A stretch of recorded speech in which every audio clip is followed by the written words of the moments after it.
So Tristen, I was wondering if you would fill in the last piece of the direct service. So Caleb and Shelley have talked a little bit more about that outward work that is more traditionally direct service, but you've done a lot of blogging and stuff that's direct. It's directly impacting people, but it's I don't want to say it's passive, but it's not directly face to face with somebody one-on-one. Could you talk a little bit about the blogging work that you do? Sure. I do a lot of blogging for our Trans Survivors blog, which is at transsurvivors.org, where I write a variety of pieces. Some of them are narrative, some of them are skills-based, others are book or media reviews that all have to do in some way with trans survivorship, because I really believe in the power of storytelling to help heal people. So I contribute to the Trans Survivor blog as a way to sort of model and initiate storytelling. Some of them through my own stories, some of them by reviewing other people's stories, just to get conversations going and to help sort of and sometimes model new skills that people might not think about. I wrote a piece somewhat recently about skills for watching reality TV and how that can be a skill for healing trauma as a trans survivor. And that's something that before coming to my work with Forge, I'd never ever thought about before.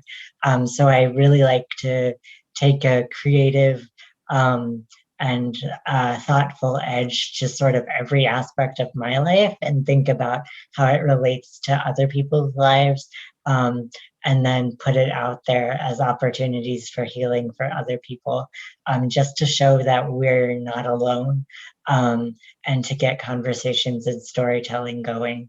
Yeah, and just be hopeful and resilient.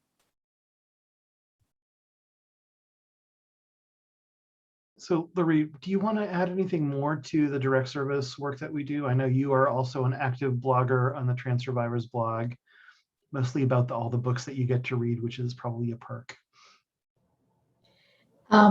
Yes, reading the books is definitely a perk, but it's also a way of empowering people, which is one of our big themes. When I come across a book that I think might interest people, I'm really aware that not everyone is going to know the book exists. Not everyone's going to be interested, but if I can read it and write a short synopsis and say, this is what's useful as a trans survivor, this is what'll probably make you nuts. Because I think we don't do trigger warnings per se in our work, but we do say, they misgender people in this book.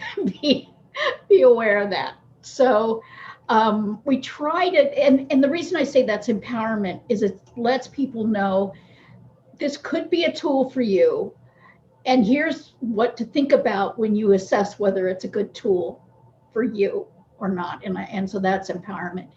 I also, one of the things that Forge can get is known for in some cases is I have blogged about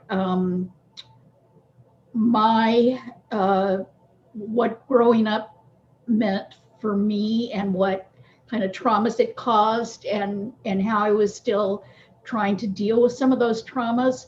And we've gotten some good feedback on some of that because people could see we were being honest and open and vulnerable, and that made them feel like we were safe. So that's another thing that gets used, that we use our materials for, is empowerment and safety.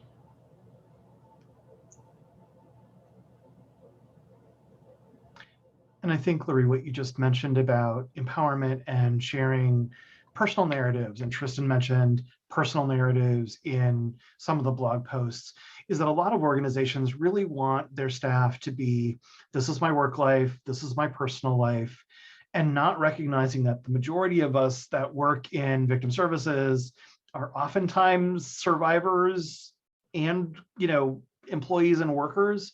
And we certainly, it's not a requirement that all staff share their personal experiences, because that's somebody's personal choice about what they want to share about their own, internal life. But we welcome that whole person to come forward. So, the person that's not here tonight is Anoli, who also writes blog posts, and some of their posts are kind of more personal in nature, some of them are skills in nature, and we welcome that because it shows that people are real, people are whole, and that it doesn't diminish somebody if they are a survivor of violence. It actually, in some respects, enhances their complexity and their wonderfulness. So I think that that's a really wonderful perk of being able to integrate who we are into the work that we